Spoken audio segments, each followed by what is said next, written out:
आप बगैर ईरान को इंक्लूड किए आज की तारीख में अब इस नए सिक्योरिटी आर्किटेक्चर में अपनी विदेश नीति का कोई प्लान नहीं बना सकते हैं। और इसीलिए मुझे लगता है कि प्रधानमंत्री मोदी अगर खुद ना भी जाएं, उनका जाने का चांसेस मुझे कम लगता है, क्योंकि हालांकि अभी संघर्ष विराम हुई है, एमओयू की बात हो रही है, नेतन्याहू के साथ जो उनके नजदीकी रिश्ते हैं, अगर वो जा सके तो इंडिया की जो स्ट्रेटेजिक न्यूट्रलिटी की हम बात करते हैं उसका एक इंपॉर्टेंट मैसेजिंग रहेगा। लेकिन चूंकि यूएई इजराइल इस वक्त एक साथ है और हमने देखा है कि मोदी जी लगातार किस तरीके से नेतन्याहू के साथ मुलाकात कर रहे थे इस युद्ध के ठीक स्टार्ट होने के पहले, और यूएई भी गए, वो गल्फ जब स्टेट्स गए, यूरोप जाने के रास्ते में वहां पे भी टारमैक पर उन्होंने मुलाकात की यूएई के प्रेसिडेंट के साथ में। लेकिन जब इब्राहिम रईसी ईरान के राष्ट्रपति की मौत हुई थी एक हेलीकॉप्टर दुर्घटना में, भारत ने भी 3 दिन का मॉर्निंग रखा था बकायदा स्टेट, और हमारे यहां से उस वक्त वाइस प्रेसिडेंट जगदीप धनखड़ गए थे भारत को रिप्रेजेंट करने के लिए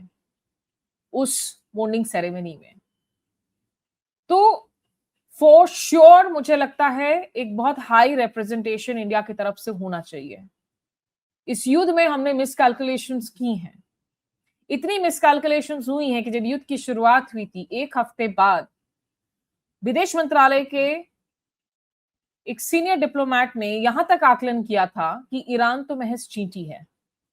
और ये युद्ध तो जल्दी निपट जाएगा। तो इस मिसकैलकुलेशन के तहत और इजराइल प्रधानमंत्री मोदी का जाना युद्ध शुरुआत होने के ठीक 2 दिन पहले, वो बहुत ही इल टाइम्ड विजिट था। इजराइल के साथ आपके रिश्ते इंपॉर्टेंट हो सकते हैं, लेकिन उस दौरे को आप पोस्टपोन कर सकते थे क्योंकि there was more than enough clear evidence कि युद्ध की शुरुआत होने वाली है। भारत ने खुद ही एक एडवाइजरी जारी कर रखा था तमाम लोगों को अपने नेशनल्स के लिए ईरान से निकलने के लिए।